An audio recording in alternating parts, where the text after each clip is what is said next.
Alright folks, into the garden we go. Let's have an update. Oh, I can't really see my screen.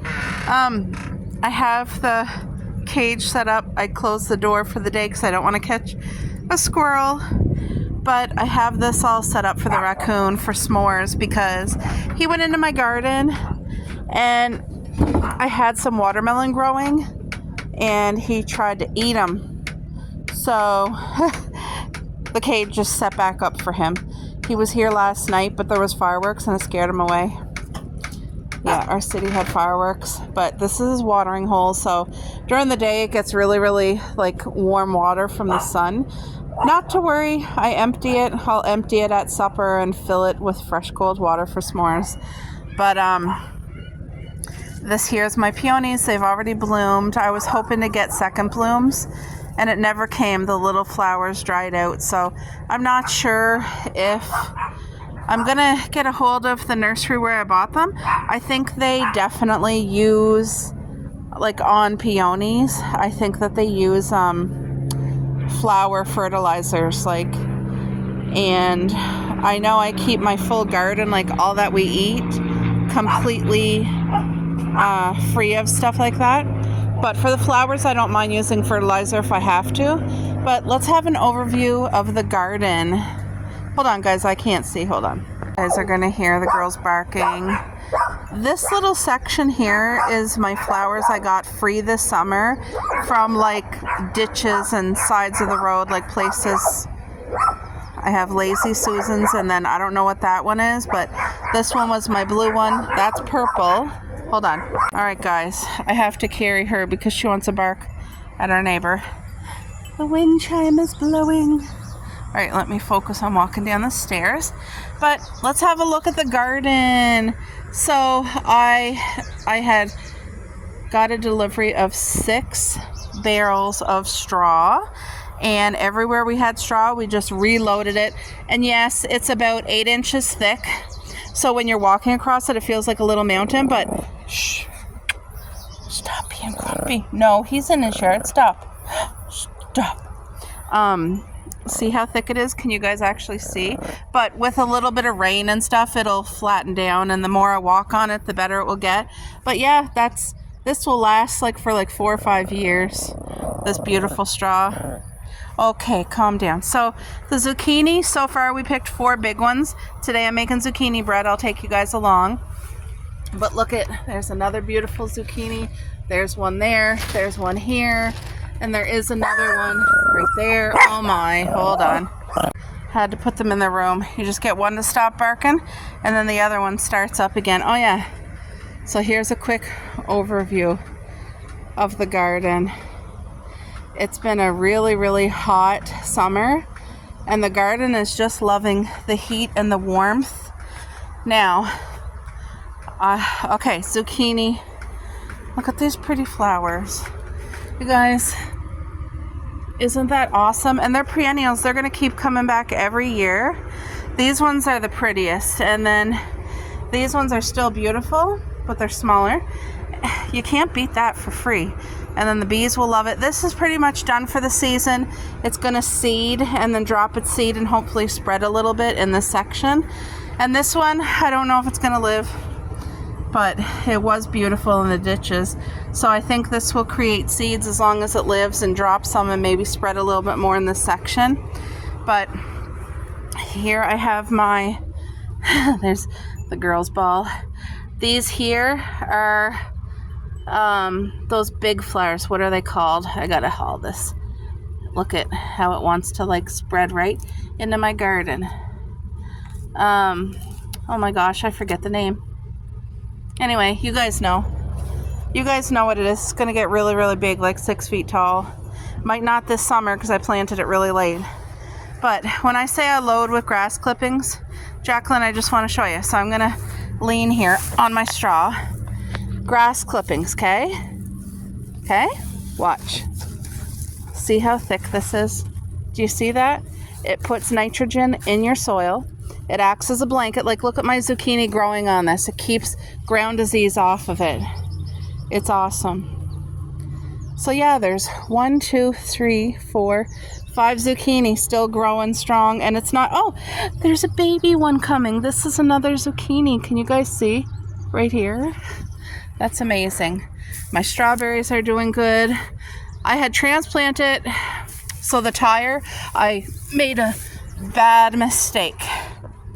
Watermelon, once they actually start growing, should be 1 per tire. I left 2 of them in. They were doing fantastic. But as they grow the fruit, they're going to be struggling with each other for nutrients and water and stuff like that.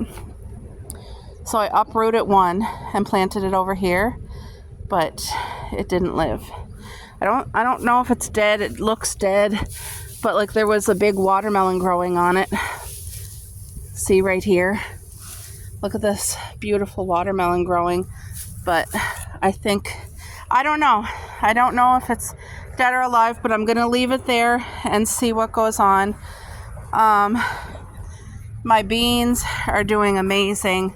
These ones here are all flowering. Like I said, I planted them all at different times, but every morning I'm out, I pick my yellow beans, I pick green beans, blueberries, and raspberries. That's what's going on right now. Wait, got all kinds of straw in my shoe. Yeah, but look how thick of the straw. Like that's like 10 inches thick. It's never a waste of money because this will shrink down, but like I said, it will last years, and it helps keep a good rim around your garden so that, you know, weeds, grass tries to grow into your garden. Look at the amount. That's at least 12 inches of a lip. So that will help prevent, that's where I was on my knees. This will help prevent stuff from growing in your garden. Amazing, isn't it? Let's go look at the tomatoes. Yeah, and I just want to encourage you, if you're doing a garden, when you see other people's gardens, don't let that discourage you from your own. Because I'll tell you why. We all have to start somewhere, and my garden's different than everybody else's garden, and your garden will need different things. Just talk to it, pray over it, you know, load it with grass. That's one of the biggest things. Look at these tomatoes, guys. I even picked some tomatoes this morning. Tons. There's just so much tomatoes growing. Like, just trying to show you as to the level. More tomatoes here. I have baby tomatoes growing too. This way. Whoa, look at the tiny ones. Yeah, there's all kinds of tomatoes growing. I don't know if you can see them all in there, but there's all kinds of stuff. See that? This here's another watermelon plant, so it's in the ground. It's going to be okay. And then my squash is really taking off. You see how the leaves are kind of droopy? That means tonight I'm going to have to come in and give it a good watering, but it's like growing up all along my fence and everything. And I'll show you guys. It's even growing squash. Look, beautiful squash. There's so much. Here's another squash right here. This here is going to be a squash once it gets pollinated.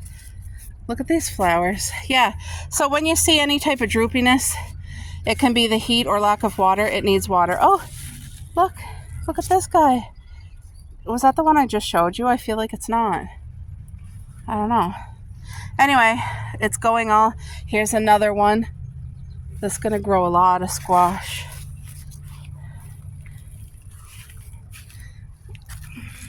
Look at the things in here. They're just coming. The vines are really nice and thick and strong. I'm just letting it grow. It's going to grow through the garden and all that. But there's another squash coming right here. I'll show you guys. Another squash right there.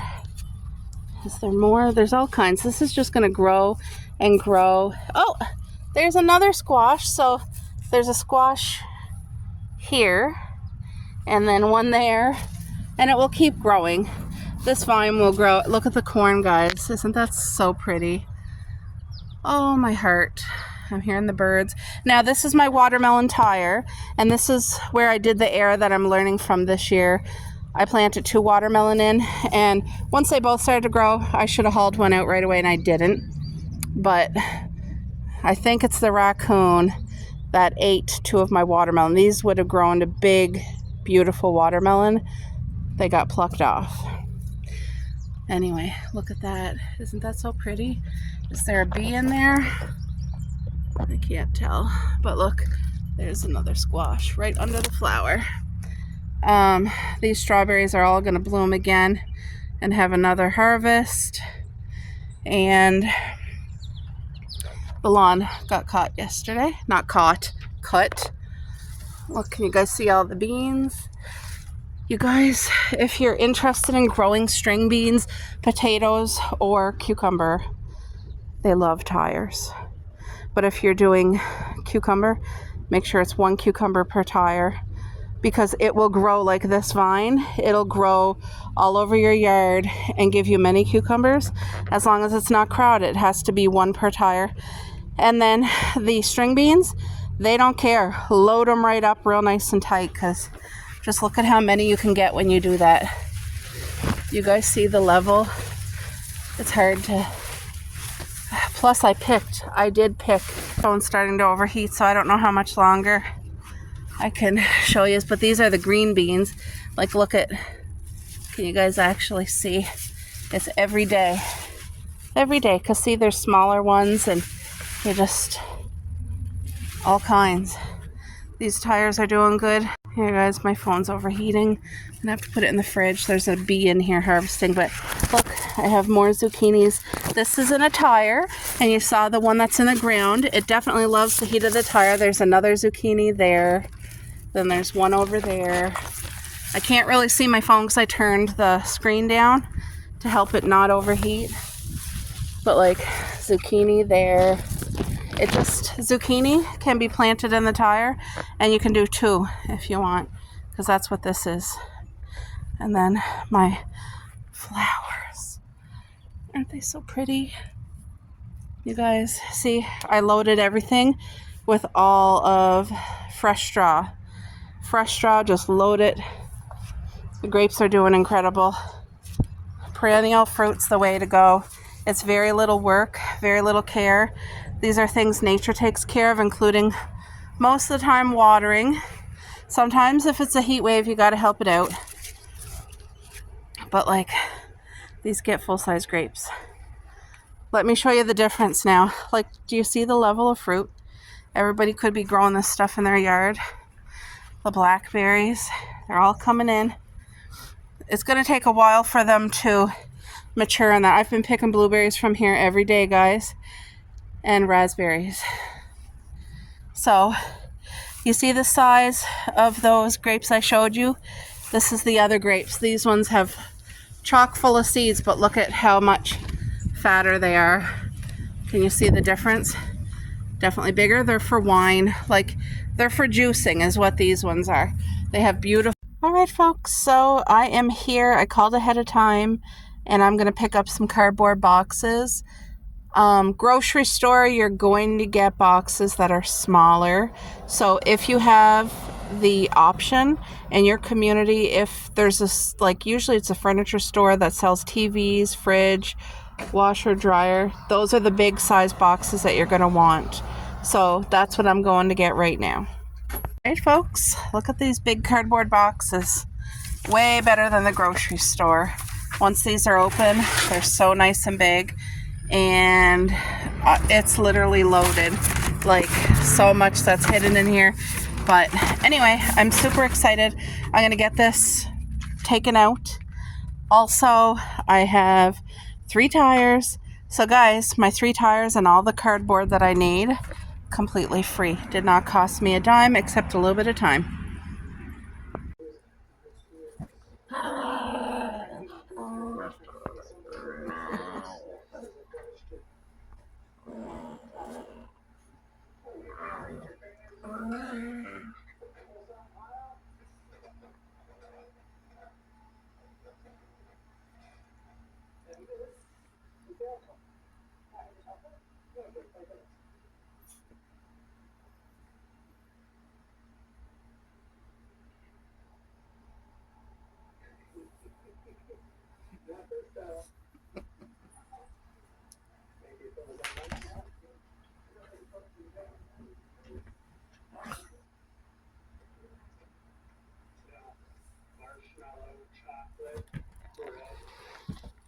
All right, folks, I'm going to use a space here in this backyard and do a strawberry row.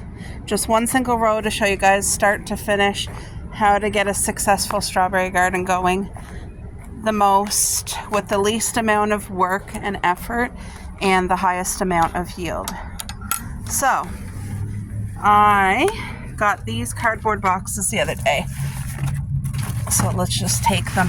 Hold on. Okay, so what I'm deciding to do, because this is the extra space that I have, and I don't want to do it here because we get a lot of fall off from these trees.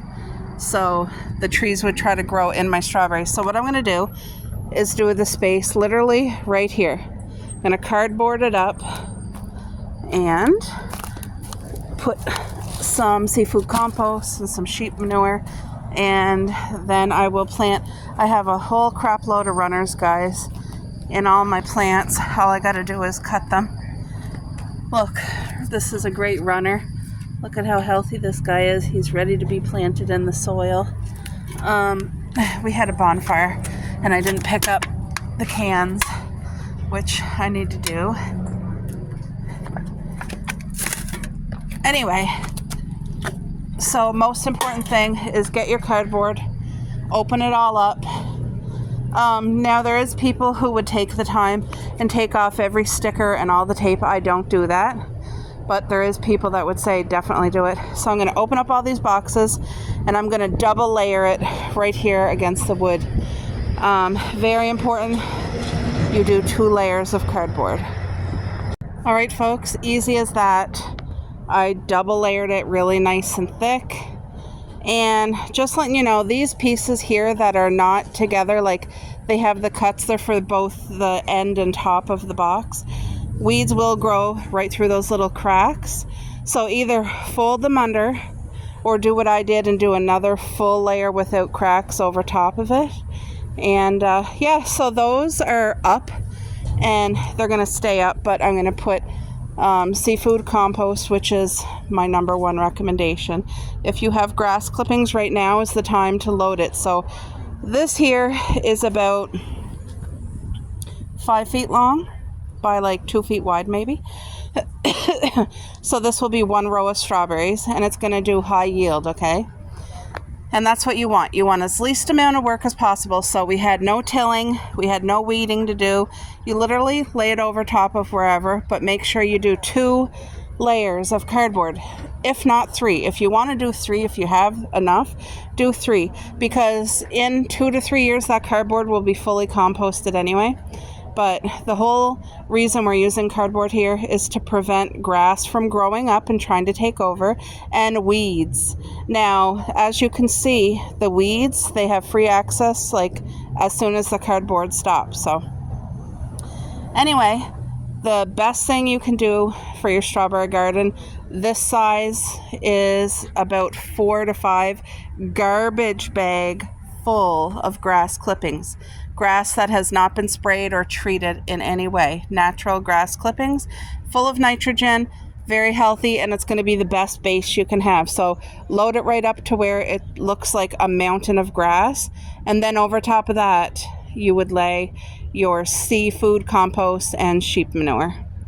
So like I said, for the most success, you do not ever want to use potting soil or gardening soil, not even anything Miracle-Gro. No, we don't want that.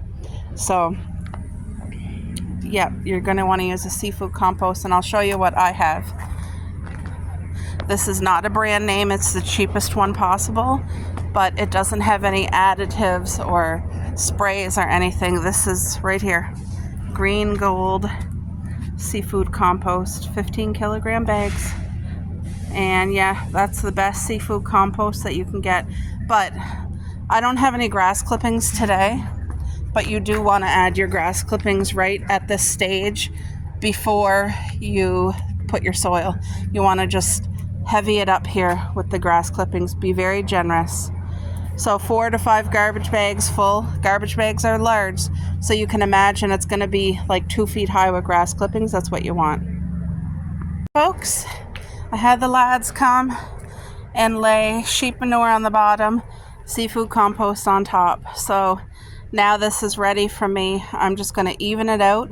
I got my scissors and I'm going to start getting good healthy runners with good roots and just transplanting them over here.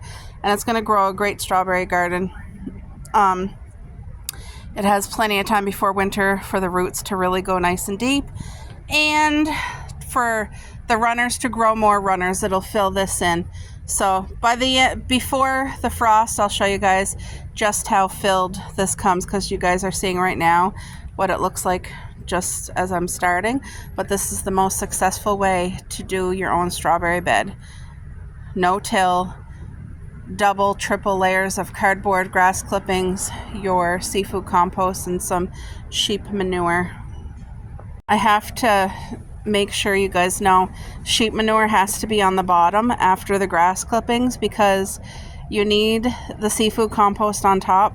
That's where the strawberry roots are going to really root in this summer. You don't want them trying to root into sheep manure this year, because sheep manure can burn roots. So what you want, make sure you put the sheep manure after the grass clippings and then your seafood compost on top. But you see how high that is? That's about 2 feet high. So when I say load things up, you really want to load things up. Like, be generous, because do it right the first time and then you're going to have such a big harvest. You guys saw all my strawberry beds. Look at them. Look at these strawberry beds. They're already starting their second batch of strawberries, if you guys can see. Everything's coming good. I actually picked a big fat strawberry this morning, but just have a look. You can see, look in here, we got more strawberries growing. That's what I'm saying. So do it this way. This is the way you're going to get the biggest amount of yield with the least amount of work. So, all right, I'm going to level this up and then go pick some healthy runners. That's what we're going to do. All right, folks, so they're going to be very droopy today because the sun is on them right now. But I just want to show you how I pick the healthy runners and how I set them up to do that. So let me take you over to the bed. You just want to, okay, here we got some good healthy runners. This is it's growing fruit. We're going to take that all off. This one here is growing flowers and fruit. We're going to take that off. But look at, can you see the nice roots coming? So we're going to cut this. Hopefully you guys can see. Cut it down here. Okay. Now these two are attached and you don't want to let them be attached because they're both babies and they will steal from each other. So cut it, separate them. You want to take this runner off of this or it'll kill this guy, so cut it. And this one's too small to do anything. All right, so see this little piece here? We're going to use that as an anchor, okay? Let me come over to this space here. You don't want to plant mother plants, like these are babies, but we're going to call them mothers. You don't want to plant them too close to each other, so I'm going to put this guy over here. Stick this end in. The roots are right here. Gently put soil around it. Kind of squeeze the dirt around it. That way it tells it it's safe to plant your roots. You can grow now. And then you want to pluck off every flower and every fruit, because if you don't, this plant is going to put all its energy into making this beautiful fruit. And right now, very grateful that it's healthy. But what we need is for this plant to focus all its energy into rooting. Okay? So it's as easy as that. You find your healthy ones. See? You can see the roots here. So what we're going to do is clip. Now, use this as your anchor. So you see I'm going in there. And then you want to let your plant know it's safe to root. So you just kind of push the soil. Make sure you don't cover the crown. There. Take off the fruit. But these were just runners. You guys saw me cut them off. They weren't rooted anywhere. They're very, very healthy, so they have a really good chance. So I'll probably plant 2 more healthy runners. But that's going to be the start to this garden here. And once these puppies start rooting, they're going to have enough time and energy to make runners of their own. So 1, 2, 3, 4, 5, 6, 7. Yeah, I'll pick one more healthy one, but it's really that easy, guys. So come over to your strawberry garden. Look, so here's another good runner. This one right here. There is some roots, like if you can see there. So again, you want to cut off the mother plant, cut off this little one, or else it'll steal energy. And you want to leave enough for the arm. See right here, this is the arm where it kind of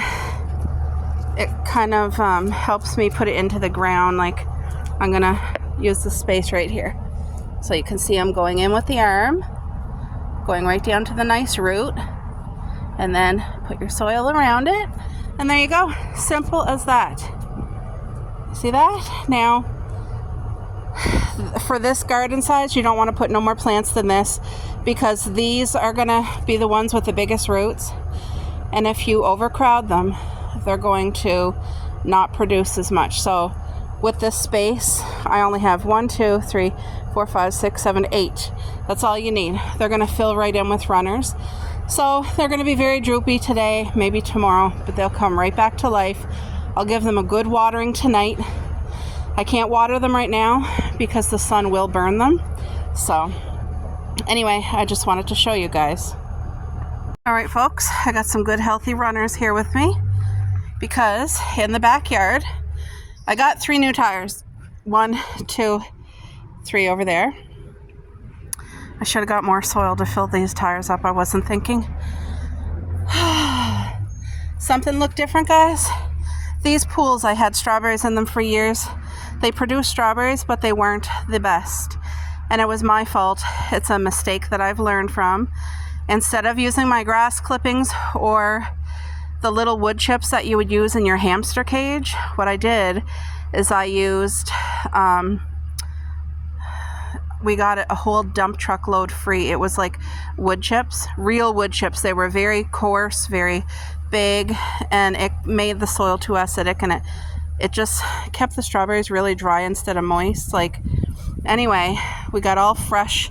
I got, I was gonna say sheep manure and seafood compost. So it's ready. I'm gonna start planting some runners.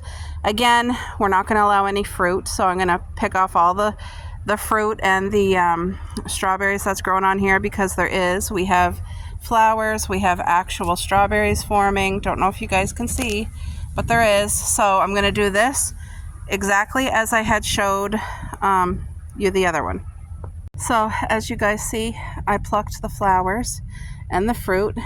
Look at these runners growing beautiful fruit. In the pool, I'm not going to put more than 4. We're going to do 4, and then it will fill in completely with the runners. And then this fall, I'm going to come in really, really thick with the proper either grass clippings or the really soft wood chips there that you would put in a hamster cage. So yeah, I got to go grab 1, 2, so 4, 6 more. 6 more healthy runners. We're going to do 4 there, and another one here because there's 3, and another one there. But yeah, this is how I'm starting over these healthy strawberry gardens. Now, mind you, the ones that I had here before, sorry guys, hold on. The ones I had here before, they were a blessing, but like I said, it's because of my mistake that it cost us the most yielding. So anyway, fixing a mistake. It's gonna be good. Right, folks, my hubby's just out with me. Look at these flowers. Aren't they absolutely stunning? Oh, my heart. I see a little hornet. So I got 4 per pool. But yeah, these are just runners from my own garden, and like I said, I'm not going to let anything fruit or come to flower. As soon as it flowers, pluck it off so that all the energy can focus in rooting. That's what we want to focus with these pools this summer. We want to let them grow all the runners that they can possibly grow, and each pool we want it filled right up. And then all come in with the sawdust. That's what it's called. So yeah, I'm just going to get a picture of the before because you guys will see a huge change in this come fall. So we're the end of July right now. All right, I hope that my tips kind of helped you guys out for strawberry season.